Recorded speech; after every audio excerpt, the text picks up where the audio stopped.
In the 1900s, early 1900s, gynecologists, a lot of gynecologists, believed that when a woman has an orgasm, the contractions serve to suck the semen up through the cervix and sort of deliver it really quickly to the egg, thereby upping the odds of conception.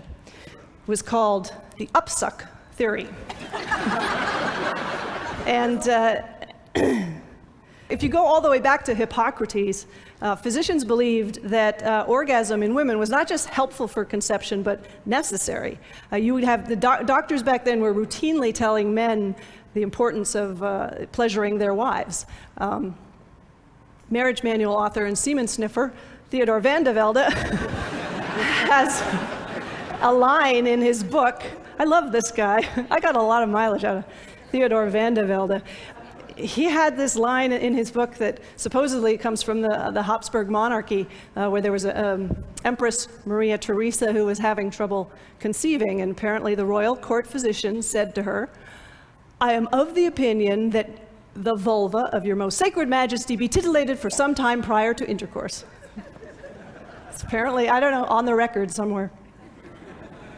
Masters and Johnson, now we're moving forward to the 1950s. Masters and Johnson were Upsuck skeptics, which is also really fun to say. They didn't buy it. And they decided, being Masters and Johnson, that they would get to the bottom of it. They brought women into the lab, I think it was 5 women, and outfitted them with cervical caps containing artificial semen. And in the artificial semen was a radio-opaque substance such that it would show up on an X-ray. Just amazing. This is the 1950s. And anyway, these women sat in front of an X-ray device and they masturbated, and the Masters and Johnson looked to see if the semen was being sucked up. Did not find any evidence of upsuck.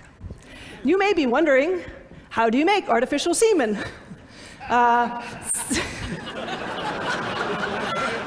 I have an answer for you. I have 2 answers. You can use flour and water or cornstarch and water. I actually found 3 separate recipes in the literature. My favorite being the one that says, they have the ingredients listed, and then, in a recipe it'll say, for example, yield 2 dozen cupcakes. This one said yield 1 ejaculate. There's another way that orgasm might boost fertility. This one involves men. Sperm that sit around in the body for a week or more start to develop abnormalities that make them less effective at headbanging their way into the egg. British sexologist Roy Levin has speculated that this is perhaps why men evolved to be such enthusiastic and frequent masturbators. He said, if I keep tossing myself off, I get fresh sperm being made, which I thought was an interesting theory. So now you have an evolutionary excuse. Okay. Alrighty. There is considerable evidence for upsuck in the animal kingdom.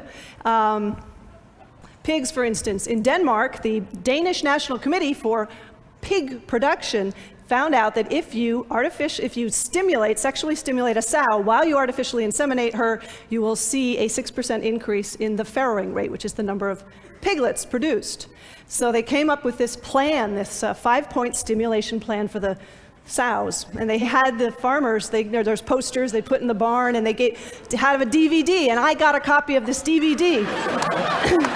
And this is my unveiling, because I'm going to show you a clip. Okay, now here we go. See, in it, off to work. And it all looks very innocent. Okay, he's going to be doing things with his hands that the boar would use his snout. Lacking hands. Okay. This is the boar has a very odd courtship repertoire. This is to mimic the weight of the boar. You should know the clitoris of the pig inside the vagina, so this may be sort of titillating for her. Here we go.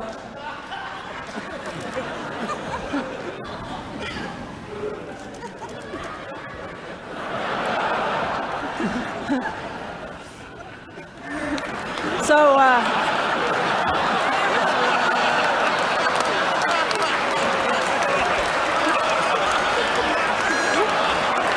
and the happy result